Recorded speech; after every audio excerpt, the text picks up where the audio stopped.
Your one click on the subscribe button makes a huge difference. Thank you for your kind support. The episode. The Cozy Backyard Afternoon Musical.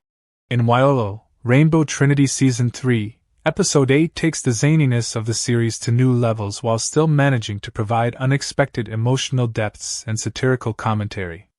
With Sarah and Rachel venturing into a whimsically bizarre backyard landscape, the episode epitomizes the show's unique balance of surreal humor, chaotic energy, underlying pathos, and incisive social commentary. The episode begins with Sarah and Rachel hanging out at Sarah's parents' house. Sarah's parents are out of town, leaving her to house sit with Rachel joining her for what was supposed to be a relaxing weekend spent binge-watching their favorite reality shows. However, mere minutes into their plans, the electricity goes out completely due to, presumably, a neighborhood-wide blackout. Rachel's initial reaction is, as expected, over the top. She bemoans the loss of Wi-Fi, screaming that she won't survive even 30 seconds without TikTok. Sarah, on the other hand, remains cool-headed but visibly annoyed, rolling her eyes at Rachel's dramatics. What was supposed to be a minor inconvenience soon spirals into something much stranger. Sarah suggests they go outside to reset their brains and perhaps try to enjoy nature, although Rachel calls the idea a fate worse than death. As they bicker, a strange musical note plays from the backyard, catching both of their attention. When they step outside, they immediately notice how different the backyard appears. It's as if an entirely new dimension has taken over. The normally mundane and suburban backyard is transformed into a vivid, technicolor landscape. Giant flowers spin like pinwheels, the grass hums a faint melody, and the sky above shifts between lavender and gold as though alive with emotion. In this surreal setting, Sarah observes cautiously while Rachel appears both intrigued and terrified by the nonsensical wonderland. The plot truly kicks into gear when they encounter a small, anthropomorphic rock singing about his woes. This seemingly unassuming character quickly becomes a fan favorite. The rock, introduced as Dwayne Pebbleson 3, is bemoaning his inability to connect to the internet to provide for his family.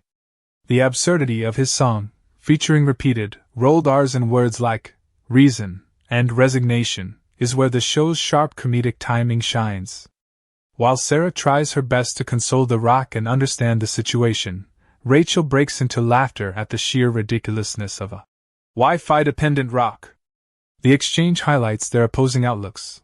Sarah's sincere curiosity contrasts with Rachel's tendency to see everything through a self-serving or ironic lens.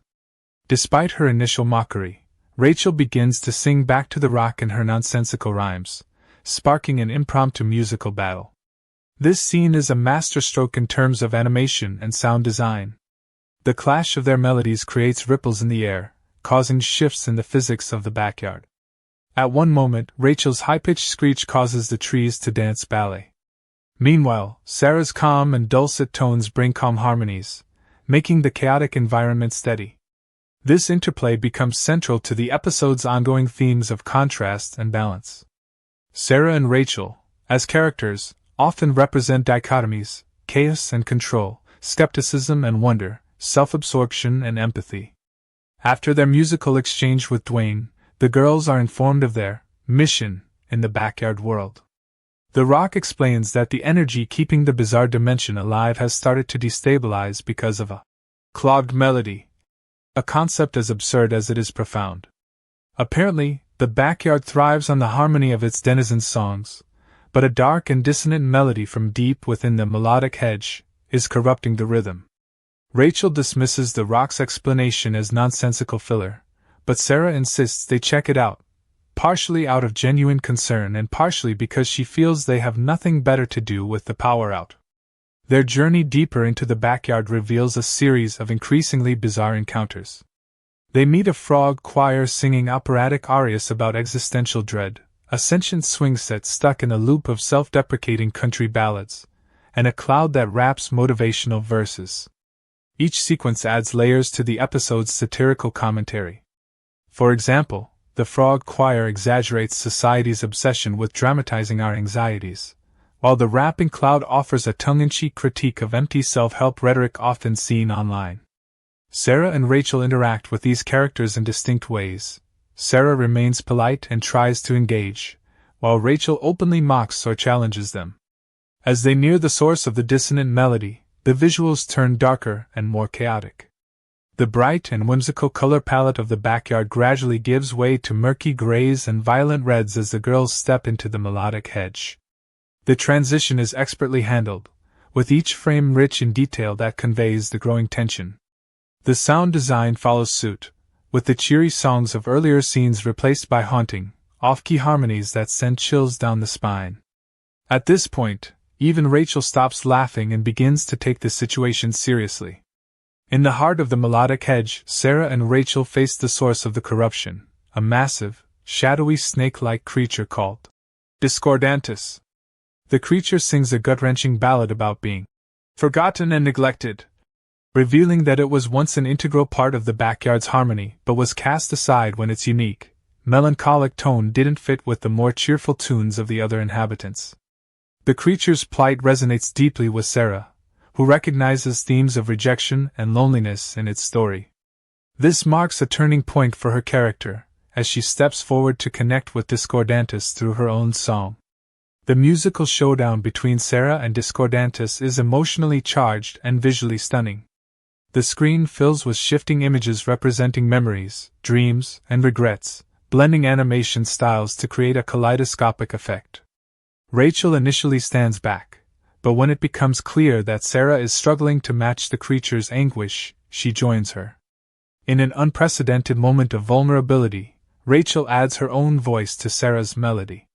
Together, their harmonized song doesn't suppress Discordantus' melancholia but instead incorporates it, showing that harmony doesn't require uniformity. It thrives on diversity and understanding. This climactic moment delivers the episode's key message. Coexistence and empathy are at the heart of true harmony. The resolution is as heartwarming as it is absurd. The backyard transforms back into its vibrant state while keeping remnants of Discordantus' influence. Its melancholic tones are now woven into the larger symphony of the landscape.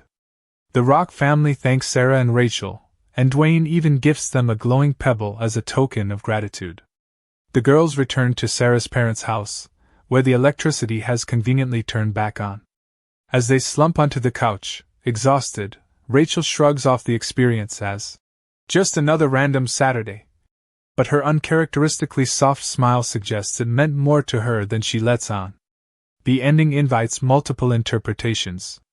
Is the backyard a manifestation of their subconsciouses, with Discordantus representing Sarah and Rachel's own repressed emotions?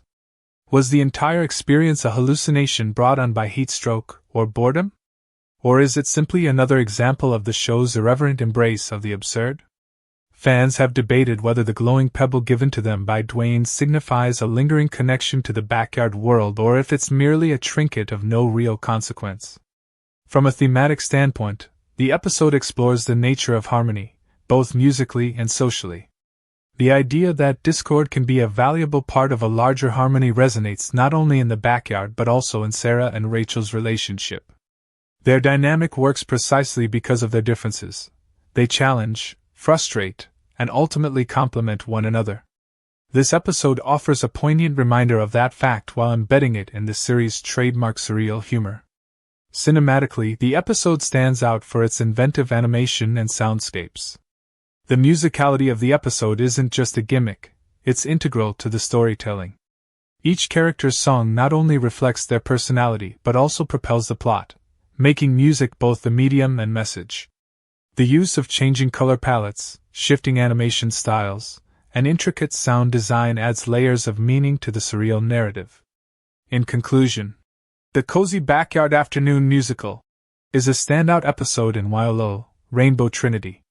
It blends the show's signature humor with heartfelt storytelling, delivering a message about empathy and the beauty of diversity. Its ending ties together the whimsical and the profound, leaving fans with plenty to discuss and speculate about. Whether you watch it for the laughs, the artistry, or the deeper themes, this episode proves why YOLO, Rainbow Trinity continues to captivate its audience.